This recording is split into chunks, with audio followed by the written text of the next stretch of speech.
Hello again. So I tried organizing this presentation so it could be useful either for somebody that is at the beginning of the journey. So he or she had the idea of okay, I want to start running. Where do I start? What should be the main ideas that I should follow? And well, I can go to the next slide. So this is like a small overview. This is the way I try to organize it. So we will talk a bit about the benefits of running, then about how do I start running safely. And it was very important to me when I did this presentation to talk a bit about this because I started running, as Narcisa said, a while back. And I didn't start in a good way, let's say, because I jumped from 3 kilometers run to a marathon, which was not okay, and I do not recommend this to anybody. So I think we are here to also learn from the mistakes that some of us made. Then about what should I wear? So many people ask me sometimes what should I wear when I start running here. Then another important part would be the warm up and cool down, and a bit about the cross training for this. And at the end, we should have some time to discuss a bit if there are any questions, any specific questions from any of you. We should dive into them. Okay. So, what are the benefits of running? Obviously, there are more than these four, but I try to keep it simple. So, one of them would be related to the heart health. So, the heart is a muscle, and if you train it and you exercise, and the more you exercise, the stronger your heart gets.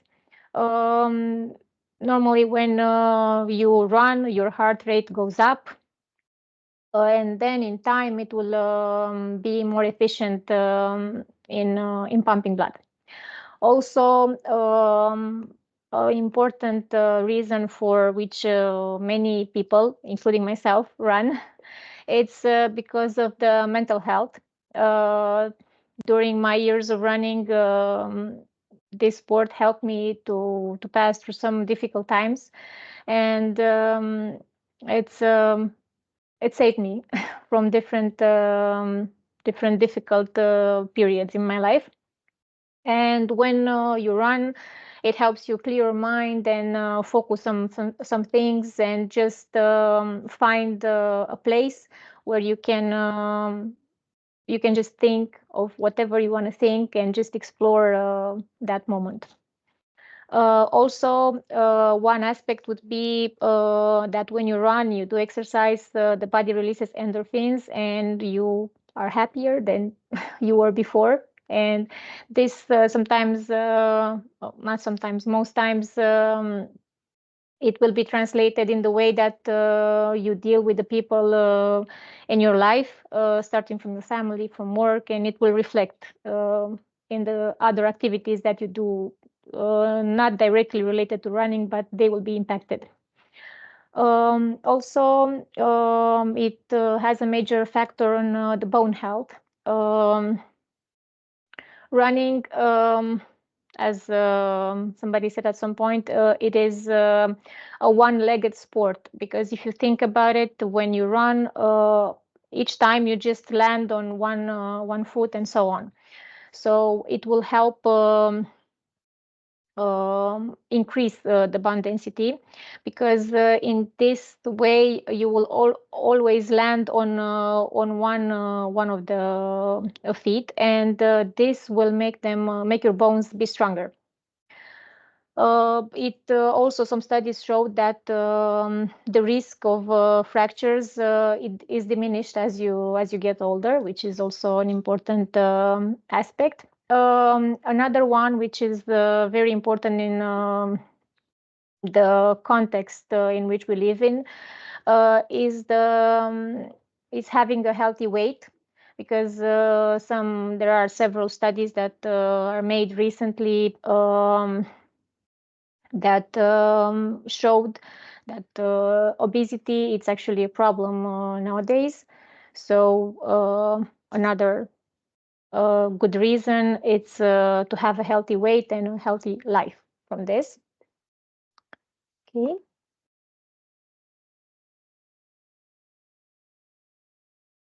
Okay, this one to go to the next one. Next. And now, very important, how do I start running safely? A very good advice would be to start small, as in any physical activity. As I said before, you just don't start running today and tomorrow you're going to finish your first marathon. So activity should be increased exponentially, but not from the first day. You just go and run a very insane amount of kilometers. Just start small and give your body time to adapt. Because when you run, there are several mechanisms from muscles to bones to tendons, ligaments that are involved. So especially if you did not run before, it's very important to have all this adapt, and in this way you also prevent injuries, so which are very nasty and nobody wants to have them. Another aspect is well, you just start running, it doesn't matter the speed, it simply doesn't matter. You can just do a combination of run and walk, or just run slow, as just go about the feeling. It doesn't matter. You shouldn't run the first day or the first week or the first weeks. Actually, you shouldn't focus about the speed. It just matters that you do it consistently, and you just go out and move. Also, another important aspect is that the endurance it's built even for experienced runners. You build it not when you do speed intervals and you run very fast, but when you're actually running slow. So running slow is actually very good. Another aspect that will also help in the way that you plan everything is to set some realistic goals. And by this, I mean you just want to start running, and based on your schedule, on the work stuff, the family, and other aspects of each of us life, you just should set some goals, but those should be realistic. So you shouldn't think about, okay, so I want to run now each day. Also, you should give your body time to recover from your run, from your exercise. So setting some goals, it helps, but they should be realistic. So you should set up like 2 times a week, and if you do it consistently, it's a great start. Two very important aspects if you plan to start running are the warm up and the cool down. Those are very, very important, and on the following slides, we will have something dedicated especially to this. And why I say it's very important, because warming up, it will help your body prepare for the exercise, and the risk of injury, it will be dramatically decreased, which is very important, because we all want to be running, but the main goal should be to be healthy, because it's not about the sport that you do, it's about you want to do it maybe in a consistent way, and the ultimate goal should be, I want to be healthy, I want to be doing this for as long as I can, in a smart way. Also, after you run, you shouldn't just stop running. So I go home, I eat, and I continue with my day, or I just go to sleep if I did it in the evening. You should always find time for a short cool down involving some stretches. Um, This should not be very long, so do not think that there are like quick routines, like 5 minutes warm up and 5-10 minutes cool down, but they should be done consistently, and this really helps in preventing injuries and not having any difficulties on the next runs. Also, you should focus on eating well and staying hydrated. It's important also for health reasons. Oh, yeah, it's very good. Somebody has their water. For me, it's a constant struggle to remember to drink water. But yeah, this is a good practice. Um, it's not, as I mentioned here, it's not only running related, but it also helps with running. We should focus on being hydrated on a daily basis. Okay.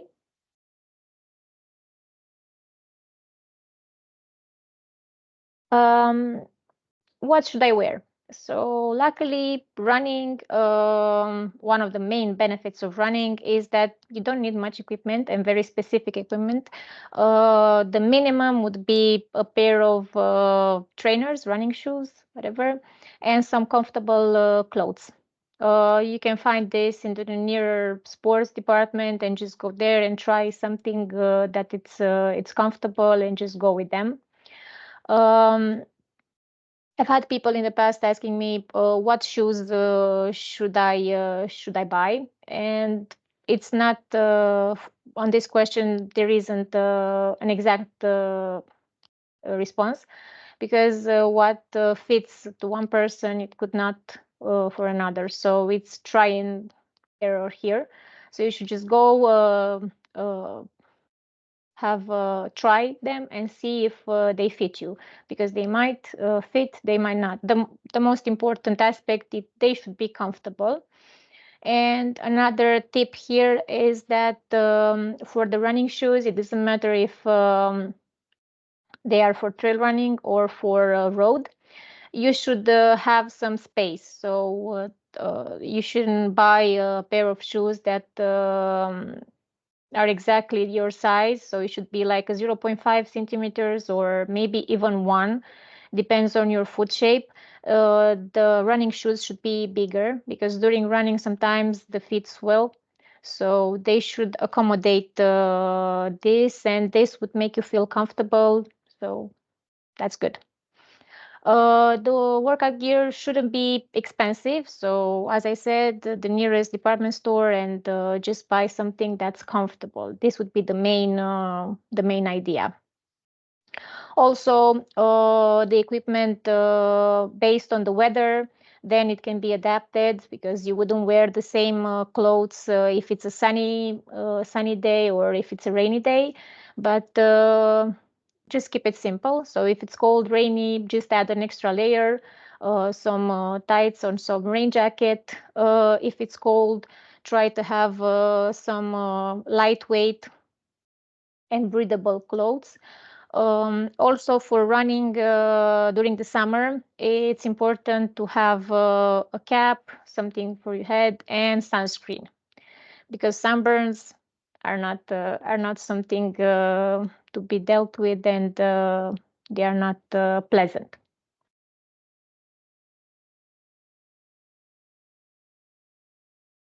Okay, and as I said before, the chapter on warm up and cool down. So you started running, you just went and bought the equipment, it's comfortable. You started running, you did it, you finished, you are happy, you have your endorphins up to the sky. What do you do then? Well, you just go and do a cool down, because it's important to keep in mind that you wanna go and run safely and without having any muscle aches or something else on the next run. Um, what are the benefits of a cool down? Um, well, it helps to gradually lower your heart rate, because when you run, as we discussed before, the heart rate goes up.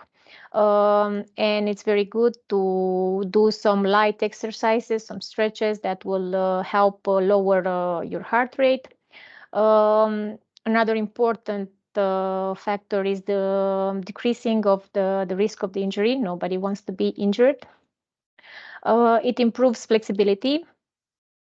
It also helps provide stress relief and prevent blood pooling. So yeah, do the stretches at the end of the run. Also, I added here this section about cross training. What is namely cross training? So it's not something specific. It's a type of exercise. Multiple sports qualify as cross training for running. It can be done in different ways. So you could go to the gym and do some strength exercises for targeting some specific muscles. For example, the muscles from your core, your arms, your back. Well, you say, yeah, but I'm not running with my arms and with my back. Well, actually, yes, because when you run, you will also use your core, your back, and having these muscles weak means that you would increase your risk of injury. You could have some specific kind of pain during running or discomfort, and we don't want to have this. But the main benefit of cross training is again having decreasing the risk of injury, and being able to, well, namely being able to run without having any discomfort, which is the goal. Also, cross training can be done alternatively to running. So you could have one day running and another day you could just go and hit the gym for 30 minutes or an hour based on your time, or just do some biking if you just go bike, or swimming. Well, anything, basically anything that's it's another movement and it doesn't have like the stress that running has. It can be considered cross training. Also, like, you could walk or have a hike during a weekend with your family and friends. It's multiple types of exercises that namely work the same muscle groups that you use for running, or different muscle groups. Like I said, for example, arms, back, core, and so on. Also, another benefit of cross training, so let's just say it might happen sometimes during running, you could have an injury and that could prevent you from running, or you could have some discomfort, and cross training could help you. So if you have some discomfort while running, you could switch to swimming, biking for a while, and in this case you wouldn't lose the fitness that you gained for a while running, and it would help you continue and get back in a healthy way to running.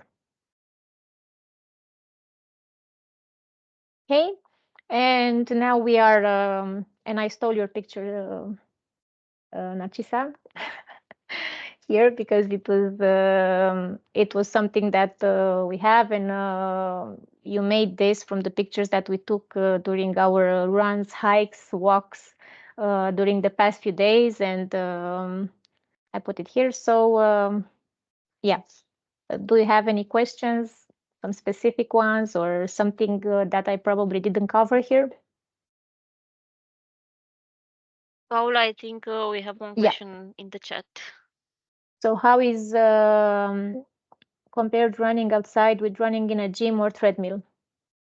I guess I experienced, I didn't like very much running inside, but during this winter, a few times I went to the gym and ran on a treadmill, mainly because outside it was very icy, and I had no way of doing a quality run outside, so it was just running slow.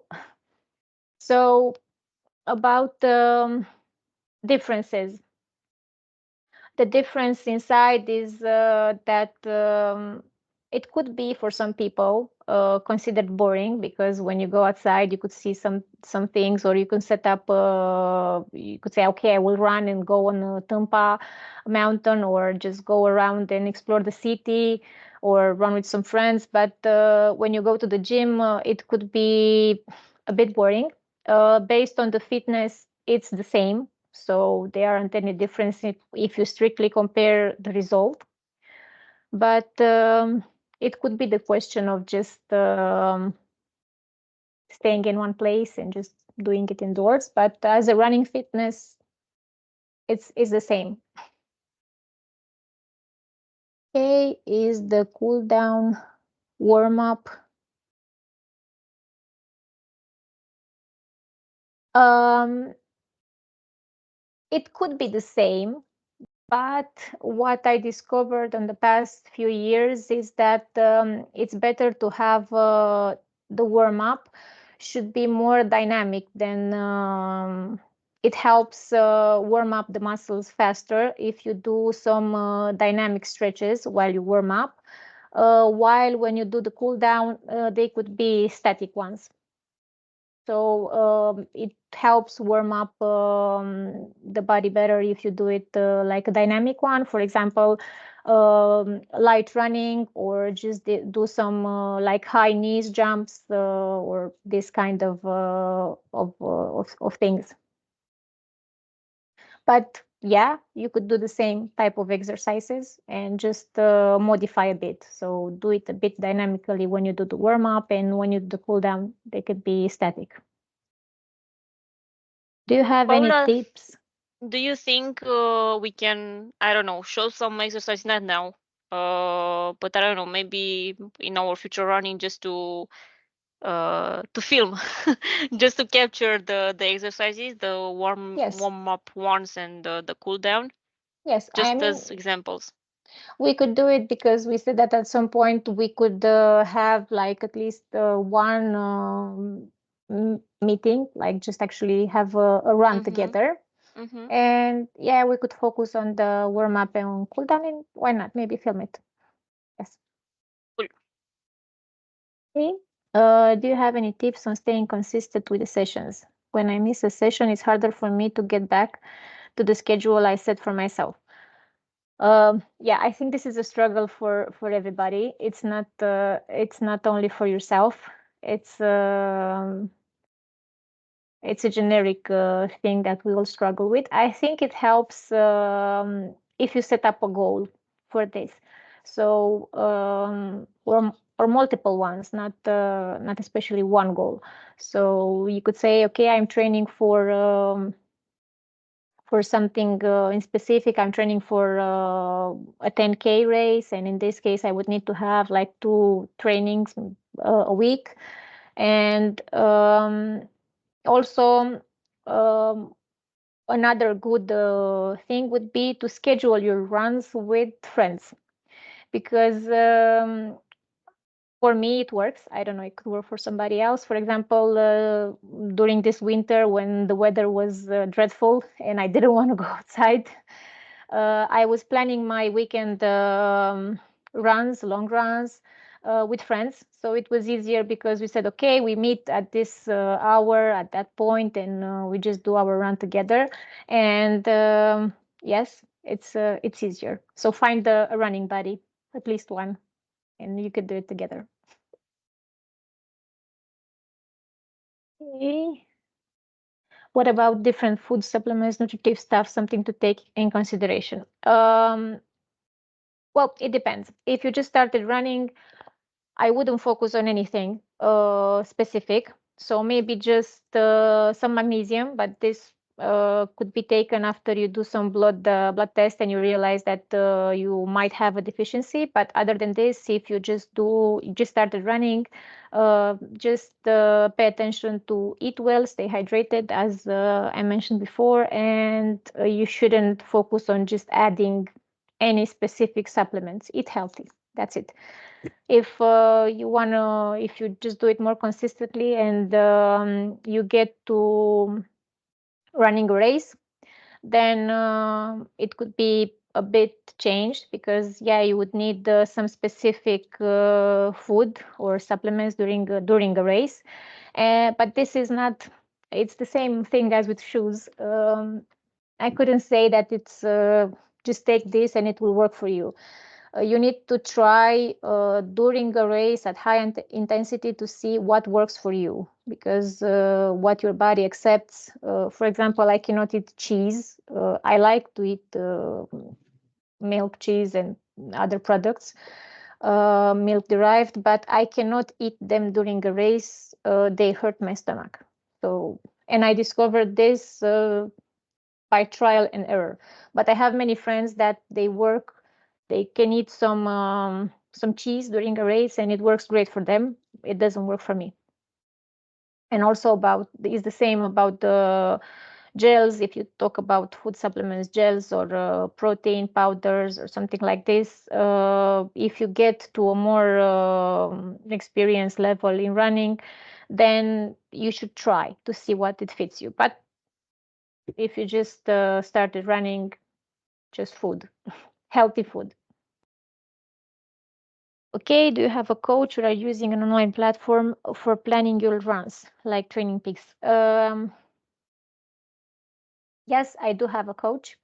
And I got to having a coach in 2022 when I did, it was after my surgery. It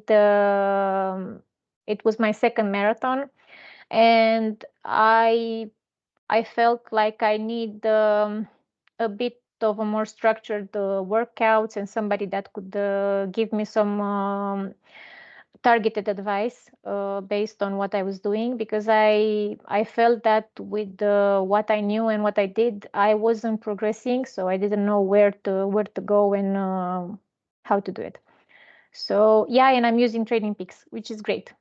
You can synchronize it with your watch, and it works for designing.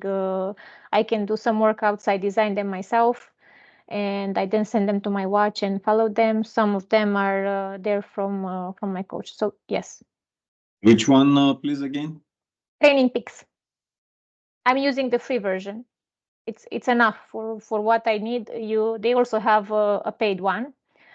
So the paid one has also has Strava, has many other options, but from what I'm using, the free one, it's enough. Do you recommend to have a coach for preparing my first marathon? Um, it depends. Do you want to do a specific time or just to finish it? It could help you have a coach from several points of view. From my if you ask me, it would be one of them would be that you would be able to have your runs tailored based on your current fitness, and just start and grow gradually from there. And also could help you if you just find somebody that you could relate with, to help you with your motivation and in reaching your goal.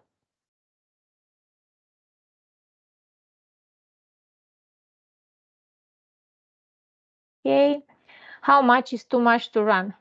Example, is it better 5K at 60% effort and fatigue versus 8K at 80% and 12K 100%? Well, there are different topics. So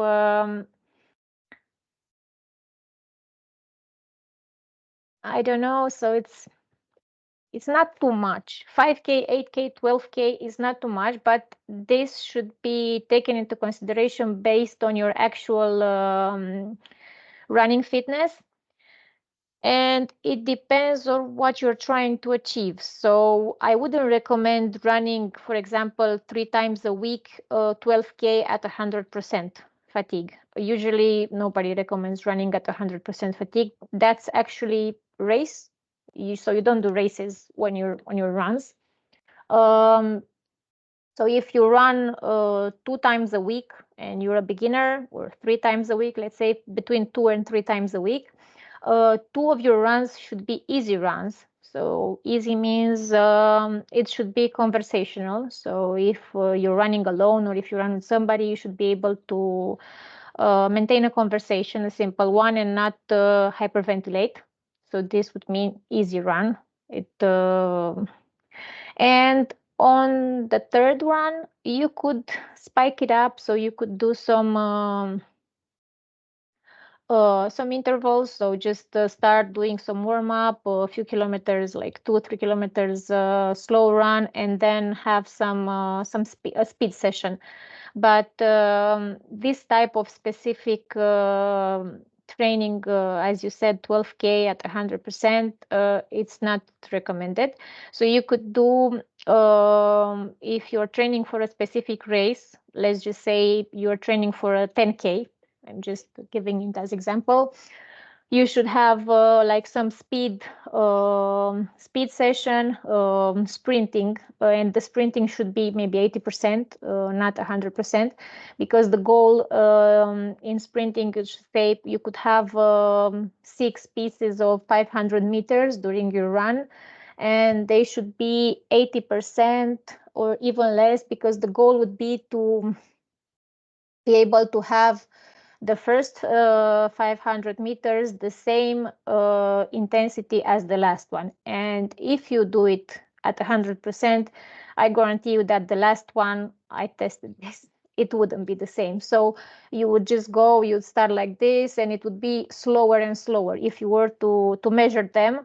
So you would do a specific time on the first 500K, you are not tired, you can sprint it, you will go fast. And then if you have 5 pieces, the last one would be slower.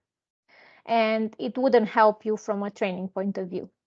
So yes, sprinting should be, and this kind of targeted fast workouts should be done. So you could do it, you should find your pace.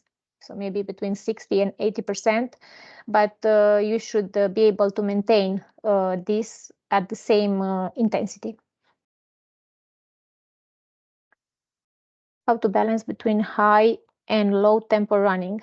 What would be the recommended amount of time per week, month for each tempo? It depends mainly on how many times you run a week. So if you have, as I said earlier, if you have like 3 runs a week, one of them should be a tempo or a fast. You should incorporate some intervals. So one of them should be based on the distance that you do. So if you do 10Ks, you could have like 6, 8K, from which 2, 3 kilometers, it's a combination of sprinting. And the other ones should be easier runs.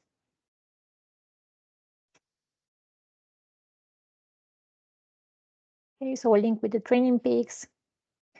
New term for me, conversational easy run. Yes. Well, you should come when we were going to plan our runs together. We should do it soon because the weather it's great. Maybe you could join us and we can run together. It also helps with the motivational boost. Well, I think Andrei is already training with our colleagues from Iași. I saw some some photos during the weekend. I think in Iași it's also a very good weather now. The spring finally arrived. But Andrei, for what are you training now? So do you have a specific goal, or is just for increasing running fitness, or what is the main focus? Just faster to respond to answer the question. Preparing for the semi-marathon, but the last year experience taught me differently. So I injured myself on the knee, and it's faulty knee since the past 5-6 years.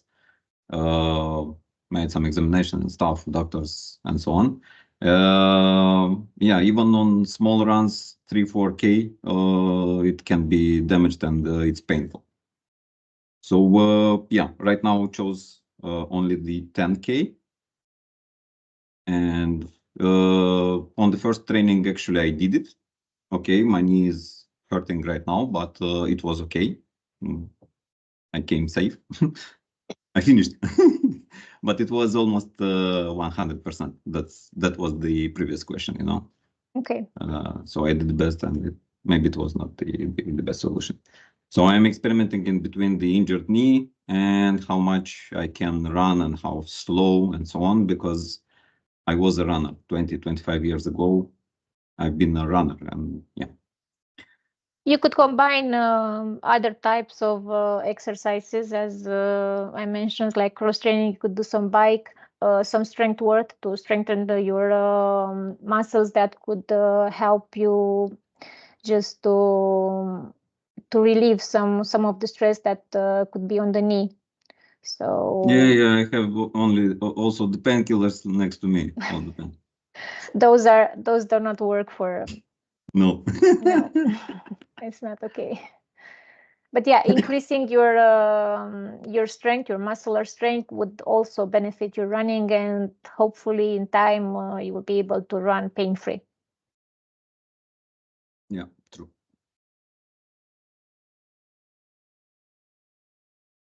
Okay, do you recommend heart rate based trainings? For amateur runners, no. I mean, I consider myself an amateur running, and I don't do heart rate based trainings. I just go, I have a watch like running, and it also has a heart rate monitor, but I know that the heart rate is not accurate being taken from my wrist. So in order to do this kind of heart rate based trainings, you should have a more accurate heart rate, and also you should go to a lab to do those kind of specific tests, so you could have exactly your heart rate intervals set up when they have all kind of sensors and they connect you to them. So after that, and after you have a heart rate monitor that takes your heart rate exactly, either that you have it on your chest, or recently I saw that some companies launched some heart rates that you could put on your arm, but definitely they are more accurate than the one that you have on your wrist. So only then, after you do this test and you know exactly your intervals, you could try some heart rate based trainings. But until then, just go on your feeling. You know, I mean, if you run constantly, you will know to just approximate how much is 100%, how much is like 50 or 60%. So yeah, that would be the answer.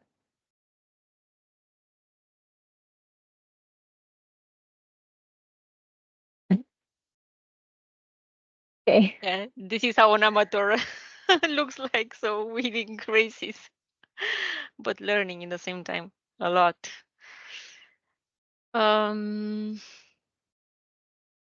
Okay. If you don't have any other questions, or if you have, please write them down in the chat, or just open your microphone and camera. If not, we shall start our lunch break and well, eat though that healthy food that Paula was mentioning before. Okay. And we should plan our next meeting.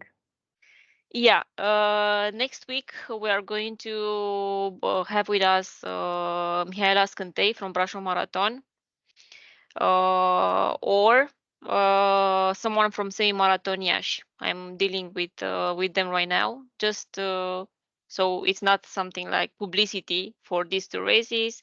We are just trying to make you aware of the trails and the effort that you need to put into it. And yeah, we just need to plan the other sessions, because we said that each week or so every 2 weeks we'll have a sport stories with Paula, Florin. I think Florin is also here, or other colleagues who are passionate and also learned a lot about this. And maybe not only about running, because running is just one sport. There are more in this world. Also, I think we could organize them if there is a specific topic that somebody wants to discuss, or if you have ideas. Also, as Narcisa said, not necessarily running related, but sports related. So we could organize and have it. Yeah. So if you have another topic in mind related to sports, just let me find the form that I created and write it there.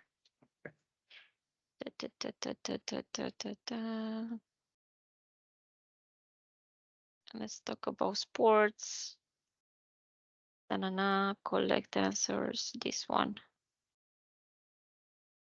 Or if you want to share something in another session, you are welcome. Okay. Thank you for your time. Thank you for joining. Bon appetit. And don't forget that right in this very moment, we are running a challenge. It's called 17 Crazy Challenge. And it was inspired by Darius Dumitru, a Paralympic 17-year-old champion. We're running on Strava. So you need to create an account, or just to follow me and I will add you in the challenge. It's something not private, but in a way, yeah.